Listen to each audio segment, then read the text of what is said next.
How do you know when you have had enough? How do you know when you've had enough? There can be different environments where we might wonder about this question. For example, when you go to the pizza buffet, how do you know when you've had enough slices of pizza? Never enough. They're gone. When they're gone, that's a good answer. You can be really, really full, but then you think, but like there's that one kind of pizza I really like, and maybe just one more slice. Or one more slice of dessert pizza. Maybe if I just had one more, maybe that would be enough. Maybe you've experienced this question, when do you have enough? Here on Sunday mornings, every Sunday, we have those fresh, baked, awesome, warm, smelling, tasting, delicious chocolate chip cookies. Why do we do that? Because we want to encourage fellowship. We want to be able to connect with each other and have a snack while doing so. But maybe at some point you've been standing there talking with someone, you think, maybe I should just have like one more cookie. Because they're really, really good today. They're really fresh today. How do you know when you've had enough? Maybe you just need one more cookie. Maybe that'll do it. Maybe you've asked that question on a vacation where you think, man, if I could just have one more day. Every August, for years, our family has traveled down to Ocean City, Maryland. And we are able to spend several days there, but it seems inevitable that every year there's a couple days of rain or the timing of something didn't work out, and we're approaching the end of the vacation, and we think, man, we didn't get to do this yet. We've gone to the beach, we've built sand sculptures, we've gone mini golfing, we've gone out to eat, but man, we didn't get to do that. And if we could just have one more day, maybe that would be enough. And I found myself almost every year driving home on the boring, straight, flat New Jersey Turnpike in traffic, thinking, man, I wish I could have just had one more day. And this feeling comes over me on the New Jersey Turnpike that I think almost all of us have experienced. We might call it the letdown. It's been this awesome experience, it's been this high, it's been great. And then we have the letdown as we leave the vacation, as we leave the enjoyable thing. I think we've all felt the letdown in various ways. As kids, we feel the letdown when we get a new toy, maybe for Christmas or for our birthday. We open it up and we're so excited. Oh my gosh, I've been waiting for this thing for so long and it's awesome. And we play with it. But then eventually, as the weeks go by and the weeks turn into months, that toy ends up on the floor with all the other toys that we used to be excited about. That thing that was so enjoyable is now a letdown. Maybe we feel that way as students, where we've been working so hard all year, going through all these tests and all these projects, and just looking forward to that day of graduation. And graduation comes and it's awesome, and we throw our hats in the air, we have big parties, and we celebrate. And then the joy of that graduation eventually fades away. The butterflies of dating, of being newly married, eventually fade away. That new job, that new house, that at first is so enjoyable, eventually we feel that let down afterwards. After the party, after the trip, after the vacation, after the Super Bowl win is over, maybe what we do is we find ourselves reliving the experience and replaying it over and over in our mind in an attempt to push away the inevitable letdown that's going to come. But replays only work so long, because the letdown makes us crave more enjoyment. When we've had that high and then we find ourselves in a low, we want to go back to the high. And so if what has happened isn't satisfying anymore, I turn my attention to the next thing, to the next trip, to the next concert, to the next vacation, to the next series on Netflix to binge watch, to the next job, to the next promotion, to the next house, and I keep chasing and chasing, but all of those things eventually have their own letdowns as well, and we find ourselves in a really tough spot. Is there anything that I can enjoy that doesn't have the emotional hangover? Can we ever experience a high without the low that comes after? Is there anything that will keep that letdown away? Yes or no? No. No. Why is that? Because enjoyment is hevel. Enjoyment is hevel. Hevel is a word that we find in the book of Ecclesiastes, which is where we're going to continue our study today. If this is your first Sunday with us, you're probably wondering what on earth does hevel mean. I'll get there in 30 seconds.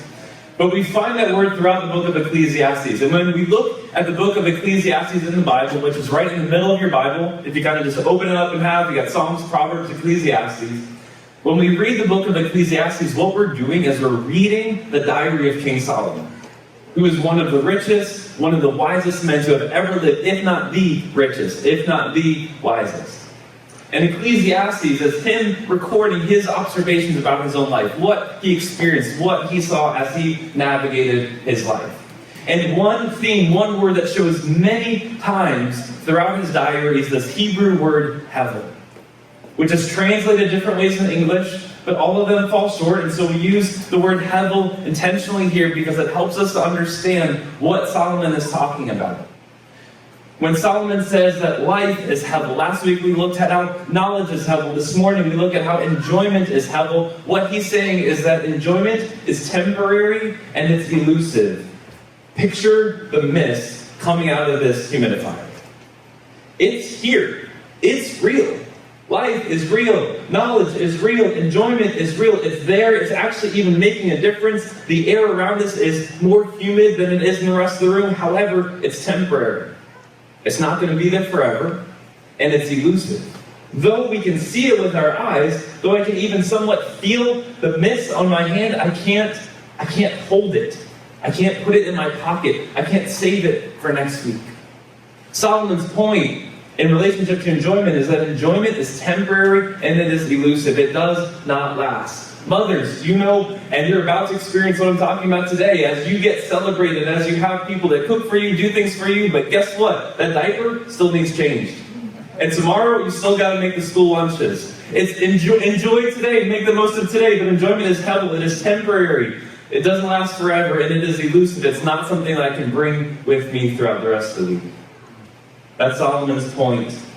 Let's dive into what he has to say. Ecclesiastes chapter 2, verse 1.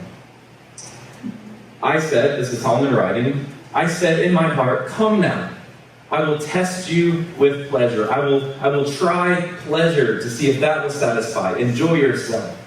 But behold, this also was hevel. I said of laughter, it is mad, and of pleasure, what use is it? Again, Solomon is on a quest to find, is there anything to be gained from this life? Is there anything that we can find lasting satisfaction, lasting purpose from? And in the previous diary entry, the passage we looked at last week, he pursued knowledge. Maybe if I know more, maybe that will do it. That didn't quite work. So now he says, I'm going to test, I'm going to try pleasure. I'm going to see what that does. I'm going to see if that makes a difference. But even before he tells us how he tried to do that, he concludes that this also was heaven. He said, of laughter it is mad, of pleasure what use is it? Have you ever laughed so hard that your cheeks hurt? Have you ever laughed so hard that your eyes are crying? Maybe your stomach hurts. Maybe you get the hiccups. It's whatever it was that prompted you to laugh that way. It had to be hilarious. It had to be something hysterical. That is good. It is good to laugh. Laughter is good for the soul. But what Solomon is saying is that if you were to continue laughing that way all of the time, you would literally go crazy. You would literally go insane. You would become mad if nonstop, every day, all day, for the rest of your life, you laughed that hysterically. You would literally be checked in to one of those little white rooms that are full of habit. So laughter is good, but it's insane to stay in that place. So he searched with his heart. Solomon wrote, I searched with my heart how to cheer my body with wine. Let me try a little bit of alcohol. My heart still guided me with wisdom. He was still in control. I searched with my heart how to lay hold on folly till I might see what was good for the children of men to do under heaven during the few days of their life. This phrase, lay hold on folly, is unfamiliar, but if I were to put that in today's language, it would be something like this. Solomon decided that in order to find joy, in order to cheer himself up, he would get a little tipsy and act like a silly goose. That's what it means to lay hold on folly. He says, let's get a little weird, let's act a little crazy, let's get my friends together, let's do karaoke where we laugh through half of it because we don't remember any of the words. Let's see what that would do. Let's see if that would bring some cheer, if that would bring some joy. But that's not the only thing he did. Verse 4, He wrote, I made great works. I did amazing things. I built houses and planted vineyards for myself. I've made myself gardens and parks and planted in them all kinds of fruit trees. I've made myself pools from which to water the forest of growing trees. I bought male and female slaves, and this is not how we think of slavery now. What this meant was a household servant, employees, if you will. He also had servants who were born in his house. I also had great possessions of herds and flocks, more than any who had been before me in Jerusalem. I also gathered for myself silver and gold and the treasure of kings and provinces. I got singers, both men and women, and many concubines, the delight of the children of man. So I became great and surpassed all who were before me in Jerusalem. Also, my wisdom remained with me. Pause there for a moment. This sounds super arrogant. Solomon is saying, I became great and I surpassed all who were before me. But actually, he's underselling himself. If this sounds boastful and arrogant to you, actually, he's being pretty humble because what he did and what he accomplished is amazing. He said in verse 4 that he built houses. You and I might have a house. Over the course of our lifetime, we might even move to different houses. But did you ever by yourself build entire neighborhoods, entire communities? No, but Solomon did. You and I might have a garden. We might have some tomatoes, maybe a blueberry bush, maybe some other things. He changed geography. He planted massive gardens that were the size of entire villages. Solomon said that he planted all kinds of fruit trees. You and I might have a fruit tree. Maybe we have an apple tree or something like that. He made forests of fruit trees. You and I might maybe have a pool. He made pools big enough to water an entire forest. None of our pools hold a candle to that. You and I might have maybe a couple of chickens, maybe a goat, maybe we just have a pet. He had herds and flocks. He had enough livestock to take care of an entire country. You and I have money. We have resources. We have a savings account. We might have a 401k account. He had enough silver and gold to be more. He had more silver and gold, more treasure than all the other kings and provinces all put together. You and I listen to music. We might go to a concert, we might have a CD, we might have a Spotify subscription. He bought singers, men and women singers that could follow him around wherever he went. And whenever he wanted, hey, sing this song for me, they would sing a song and they would do it spectacularly. And perhaps the biggest understatement of all was when he said in verse 8 that he had many concubines. You and I might have a boyfriend or girlfriend. You or I might have a husband or a wife. When Solomon said that he had many concubines, what he actually had was 700 wives and 300 concubines. That's a little bit more than many. He had 1,000 women available to him at any time at his disposal. When he says that I became great and surpassed all who were before me in Jerusalem, he was not kidding. Verse 10. Whatever my eyes desired, I did not keep from them. If he wanted something, he got it. If he wanted to do something, he did it. Amazon, he just buy now, buy now, buy now, buy now, buy now. Nothing held him back. He wrote, I kept my heart from no pleasure. I didn't hold anything back. For my heart found pleasure in all my toil, and this was my reward for all my toil. If anyone at any point in history could ever speak with authority on what it is like to pursue enjoyment, to find lasting satisfaction, and to enjoy life and to find purpose in meaning, it was Solomon. He has set out to test pleasure, to see what that would do. He exceeded his goal. He far exceeded it, and yet, look at his conclusion. Verse 11 concludes this. Then I considered all that my hands had done, and the toil I had expended in doing it. Behold, all was heaven.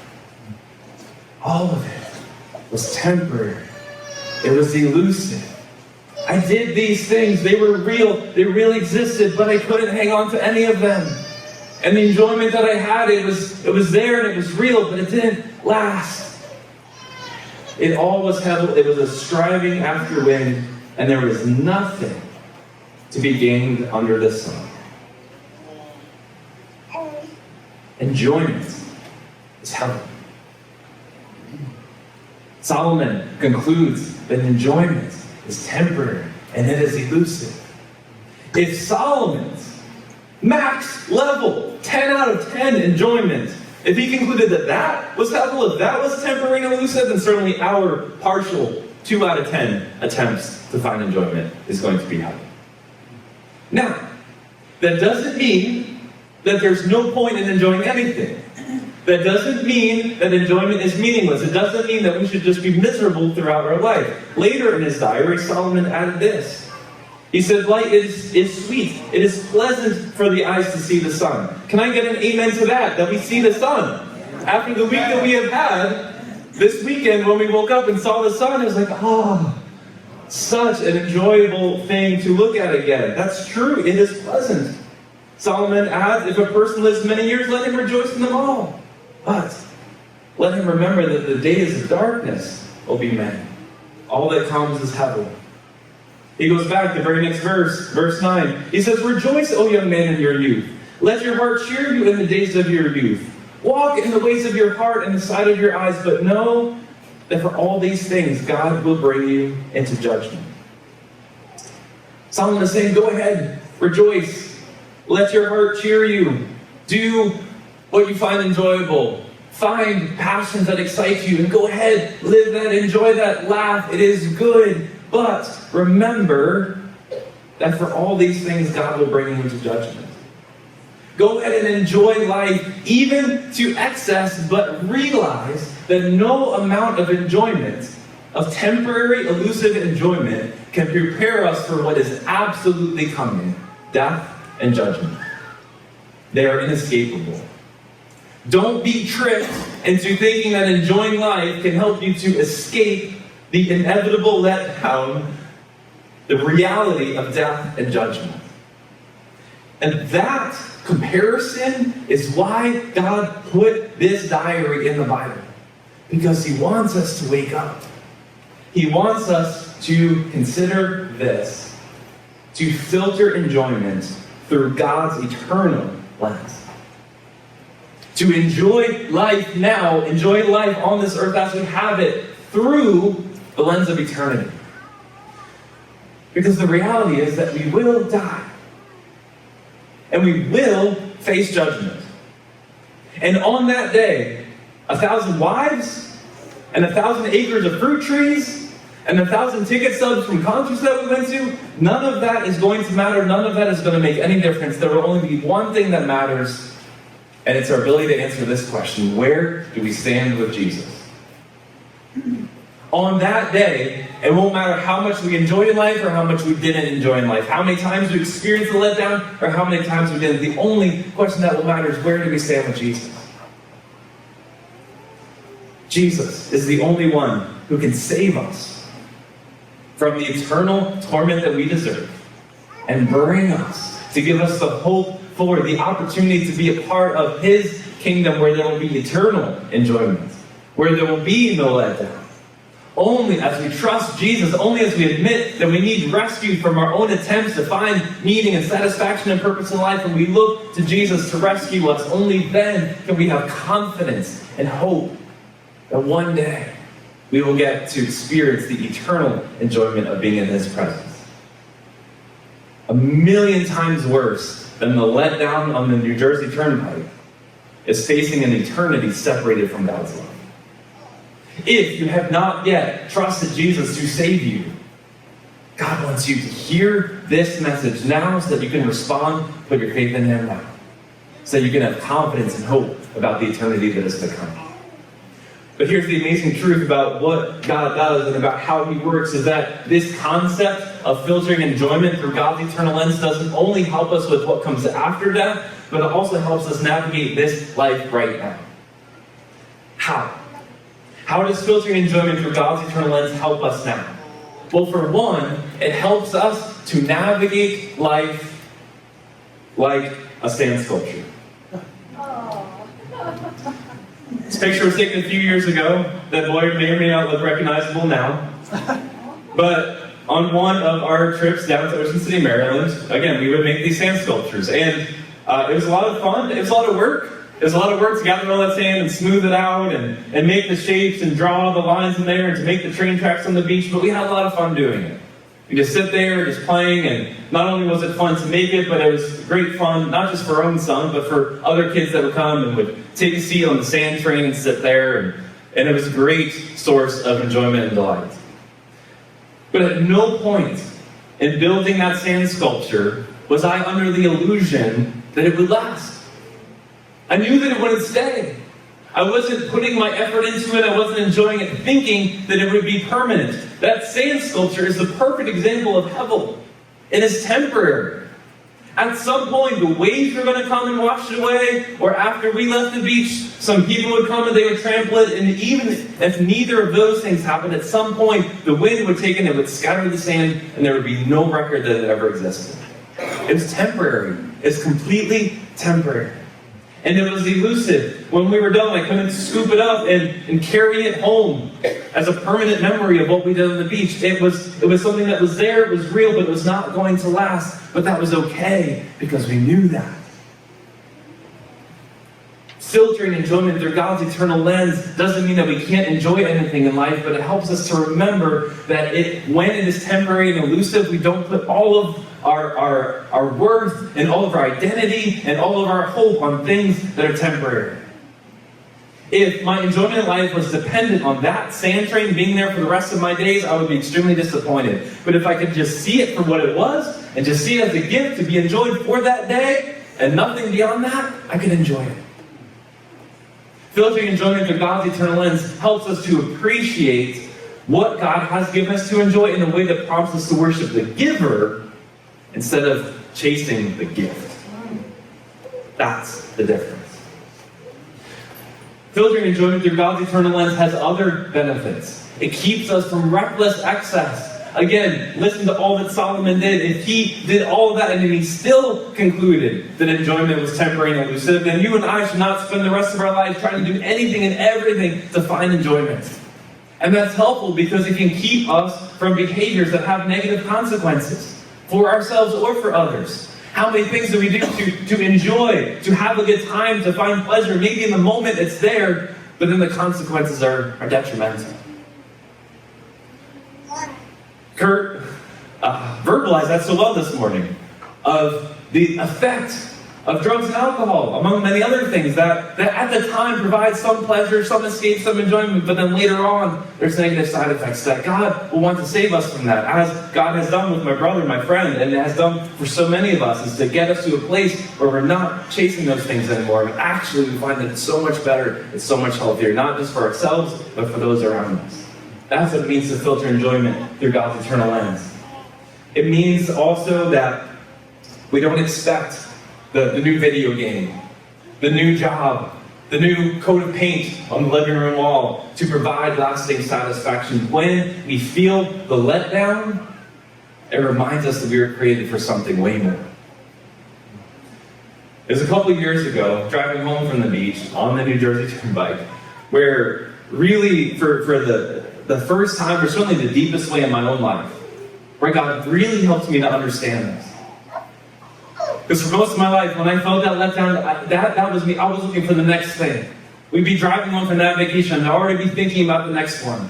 I would enjoy the concert, and I'd watch the videos on repeat over and over, and anything else that I would enjoy, I would just be looking for the next one, and one more, and one more, and one more, and it would never be enough. And God helped me to see that when the letdown is there, it's actually something to embrace, to remember that He has created me for something better. And that I can just simply enjoy the gifts that He's given, but in a way that prompts me to worship the giver rather than chase the gift. Fireside Church, imagine what it would look like if we could all do that. If we could filter enjoyment through God's eternal lens, what would that save us from? How would that help us navigate the letdown? That when we feel the letdown, instead of thinking one more, never having enough, we could let the letdown prompt us to look up. To look up, to be set free. How wonderful that would be. That's something that God wants. That doesn't have to be a dream. That can be something that happens in our hearts today as we invite the Lord to come in and to help us filter enjoyment through His eternal